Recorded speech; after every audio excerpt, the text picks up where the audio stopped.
Tonight, the alarming new inflation numbers sending shockwaves through the stock market.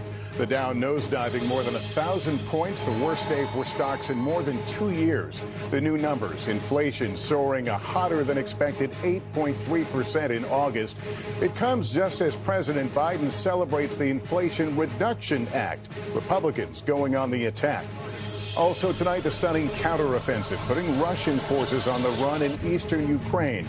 New images, Ukrainian troops burning Russian flags after retaking a city near the Russian border. The alleged atrocities the Russians left behind. The Queen's final journey from Scotland to Buckingham Palace, where she's spending one final night. And what the palace just revealed about William and Harry's roles in tomorrow's procession to Westminster, where the Queen will lie in state. The new fallout after the DOJ issues dozens of subpoenas in the January 6th investigation. The passing of a major figure in the Bill Clinton impeachment, Ken Starr.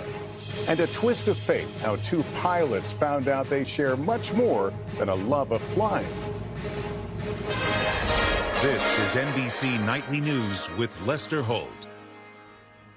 Good evening, everyone. The direction of the U.S. economy befuddling the experts again and rattling investors in a huge way as the latest consumer price index data finds inflation in August was mostly unchanged, despite the Fed's actions to cool soaring prices. Inflation up 8.3% last month over a year ago. Nowhere was the disappointment expressed more profoundly than on Wall Street, experiencing its worst day in over 2 years. All three major indexes suffering big losses. The Dow off nearly 4%, the S&P down more than 4%, the Nasdaq dropping more than 5%. Wall Street bracing for more interest rate hikes by the Fed after steadily falling gasoline prices have failed to offset the rising costs of other things we buy. Emily Ikeda has our report. From the price tags in the checkout aisle to the cost of keeping the lights on and even the size of the rent check, new data today showing what so many Americans are feeling. The price of nearly everything is stubbornly high, up 8.3% compared to a year ago, putting more pressure on the Federal Reserve to continue aggressively raising interest rates when it meets next week. We have more to do, but we're getting there. The higher-than-expected inflation numbers, unwelcome news for President Biden, who today celebrated the passage of the Inflation Reduction Act. We had a vision, a plan, and we stuck to it. And the result is we're getting the job done for the American people. Republicans slamming the White House ceremony today as out of touch. Democrats' policies are sucker-punching American families every time they set foot in the checkout line. While the national average for a gallon of gas is now down $1.30 from the all-time high in June, it's still up 16% compared to a year ago. Also soaring, electricity up 15.8%, rent 6.7%, and groceries surging 13.5%, the biggest yearly spike in more than 4 decades. Those rising prices are pushing more people to food banks, like this one in Burlington, New Jersey, where Glenda Wimberly volunteers. This is a blessing for the community, and it's a big blessing for me. The 70-year-old isn't just a volunteer. She also relies on the food bank to feed the 3 grandchildren she's raising. You go in there and spend $50, and you got like 5 things in the cart. You say, what happened to my money? Where's the food? While average hourly wages are up 5.2%, inflation more than wipes out those gains and is no help to people on a fixed income like Glenda. It's like a red neon sign flashing that, oh, can't spend that, can't go there, can't do that. It's very difficult. And Emily, there is growing concern about another looming economic crisis involving America's railways. Lester, that's right. Nearly 60,000 railroad workers could go on strike if an agreement over pay and scheduling isn't reached by Friday. Such a move would further snarl supply chains and could cause a travel nightmare. Already, Amtrak has preemptively canceled several long-distance routes that operate on freight lines. And, Lester, that could be just the beginning. Okay. Emily Ikeda, thank you. Tonight, Ukraine's military is pushing on with a stunning counteroffensive that Ukraine says has driven Russian forces from more than 2,000 miles of territory. One Ukrainian official calling it a turning point in the war. Megan Fitzgerald is in Kyiv. Tonight, Ukraine saying its swift and fast-moving counterattack is taking back even more Russian-held territory. Ukraine releasing this video, saying it shows its soldiers sweeping through a forest after striking this Russian military vehicle. As Ukraine says, they've captured hundreds of Russian soldiers during their sweep past the front line, and the Russians retreat. Ukraine's President Zelensky says his troops have reclaimed more than 2,300 square miles of territory, including the south and the northeast, liberating some 150,000 Ukrainians. Tonight, a top Ukrainian lawmaker telling us this is just a sign of things to come. This is a turning point and no return point because Russian army is demotivated. This is point number one. Point number two, Russian people are finally asking questions. In recently liberated towns, there's relief, but there's also anger. This Ukrainian man destroying the Russian flag. And as villages are taken back, just like we saw in Bucha on the outskirts of Kyiv, allegations of horrific war crimes are surfacing again, this time on the outskirts of Kharkiv. I was scared, she said. I can't get the image of the puddles of blood out of my eye. Investigators finding bodies, people shot in the head, and evidence of torture. Is Kharkiv worse than Bucha? The region might be worse than Bucha. While the Russians might have retreated, they still hold significant portions of southern and eastern Ukraine, and they're still on the attack. In Kharkiv, the aftermath of a Russian missile strike overnight. Megan joining me now. Megan, tonight the White House is weighing in on whether this is in fact a turning point for Ukraine. Lester, spokesman John Kirby said they would definitely describe this as a momentum shift in the north. It comes as Ukraine is pressuring Western countries for more weapons to keep up the fight. Lester? Megan Fitzgerald, thanks. Another huge outpouring for Queen Elizabeth. Many thousands paying their respects as her coffin arrived back home to Buckingham Palace. Keir Simmons has late details. Tonight, the Queen escorted through the gates of Buckingham Palace, something so familiar to her in life. Now, for the last time. Here, for so many decades, she entertained presidents and princes while raising children. Inside, her family gathered to meet her. Her only daughter, Princess Anne, accompanying the Queen from Scotland. The casket driven through London streets, lined with massive crowds, despite the constant rain. Princess Anne saying tonight, I was fortunate to share the last 24 hours of my dearest mother's life. It's been an honour and a privilege to accompany her on her final journeys. Witnessing the love and respect shown by so many has been both humbling and uplifting. To my mother, the Queen, thank you. And another moment of unity for the new Prince and Princess of Wales, William and Kate, along with Prince Harry and Meghan, after they greeted crowds on Saturday. The palace announcing they will join other members of the royal family tomorrow for a solemn procession. William and Harry, with their father, walking behind the Queen's coffin, just as they did for their mother, Princess Diana, 25 years ago. Meanwhile, earlier today, King Charles cheered by crowds on a visit to Northern Ireland. This region, famous for its troubles, and for that historic moment 10 years ago, when Queen Elizabeth shook hands with former Irish Republican Army commander, Martin McGuinness. Helping usher in a new era of peace with those who fought against British rule. Today, Charles speaking to the Northern Ireland Assembly. She never ceased to pray for the best of times for this place and its people. And after those stunning scenes overnight in Scotland, thousands standing in line to say a personal goodbye to the Queen. She's just been a major part of everyone's life for such a long time.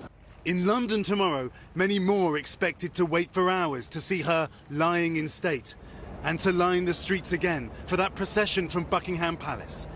It has been at the heart of her long reign. Tonight will be her final night here.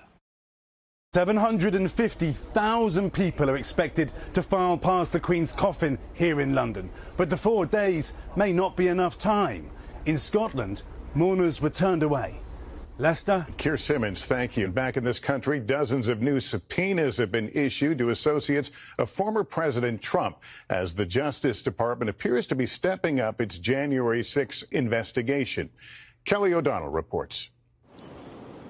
New signs the Department of Justice is expanding its investigation around former President Trump, his campaign's efforts to overturn the election, and links to January 6th.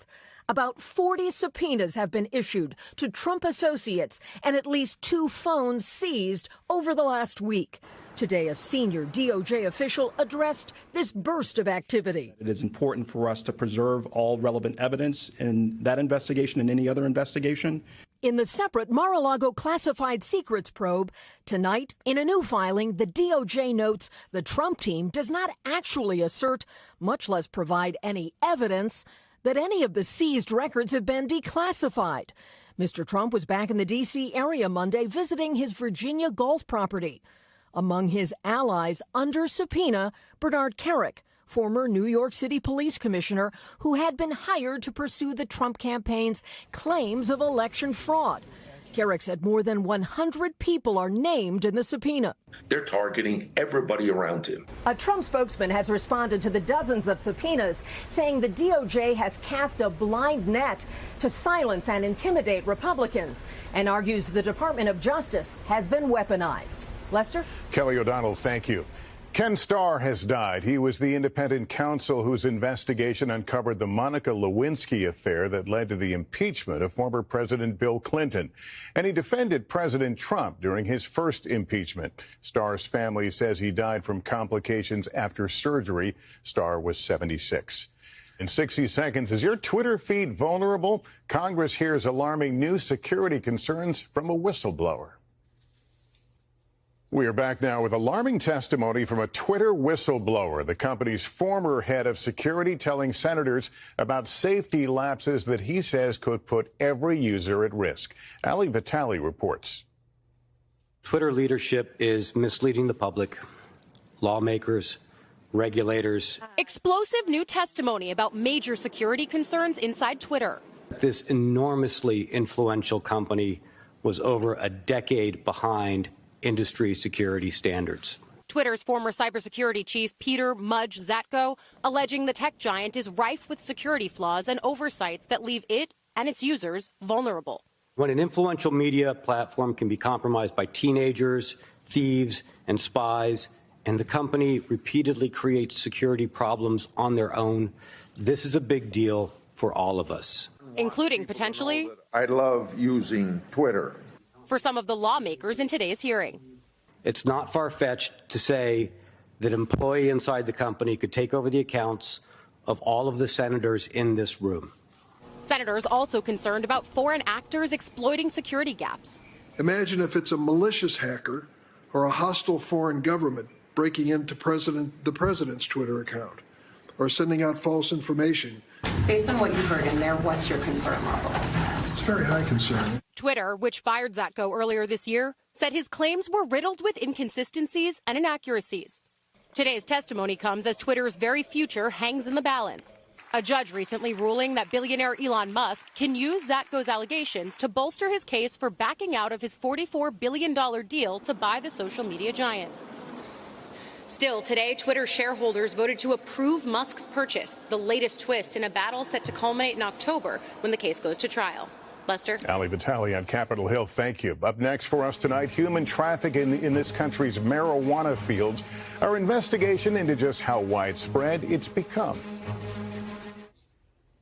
We're back now with part 2 of our nightly news exclusive that we first brought you last week. A new UN report finds a staggering 50 million people across the globe living as modern slaves. And in this country, authorities say human trafficking is fueling the rise of marijuana beyond the black market. Jacob Soberoff reports.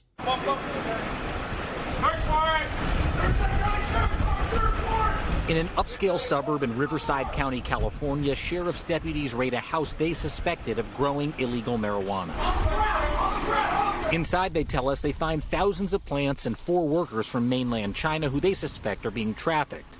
And deputies say they've raided hundreds of similar grows.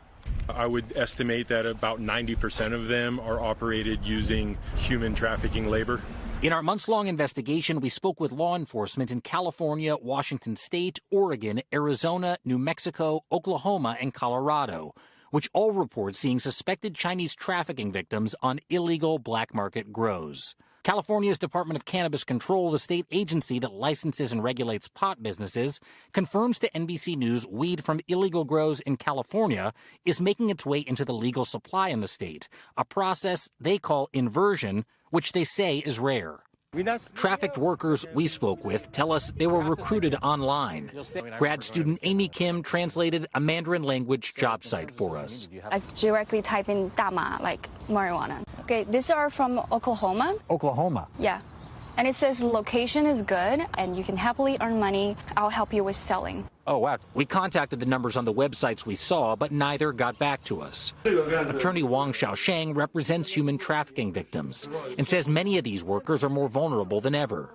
Many of these people worked in the restaurant industry and lost their jobs during COVID. They'll take any kind of job that promises good pay, even if they don't know much about it.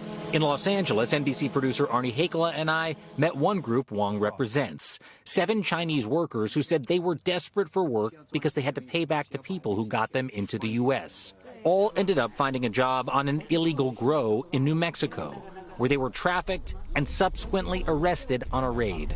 How many of you owe money to somebody else for either bringing you to the United States or for helping you find work here?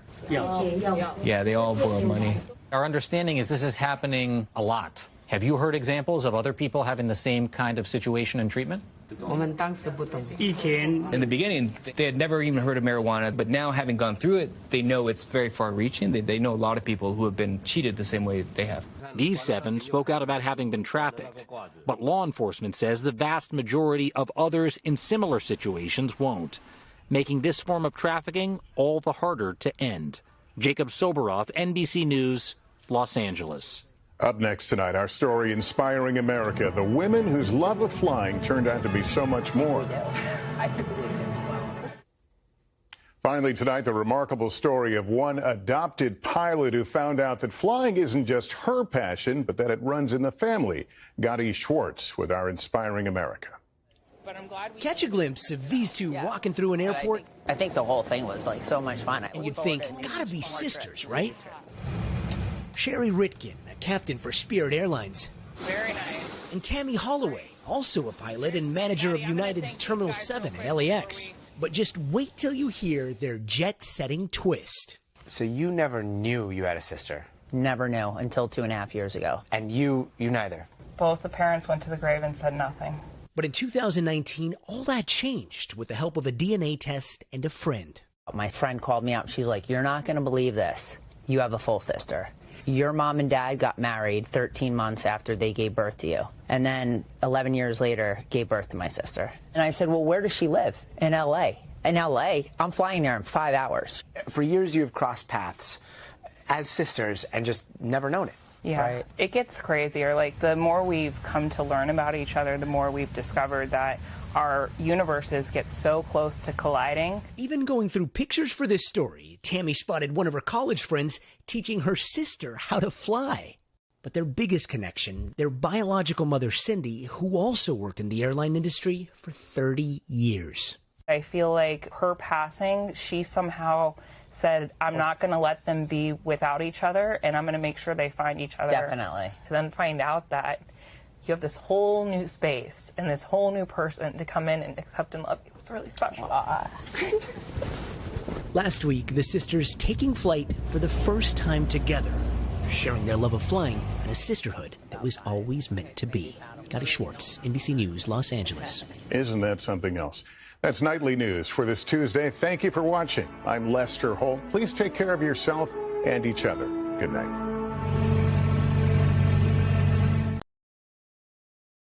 Thanks for watching our YouTube channel. Follow today's top stories and breaking news by downloading the NBC News app.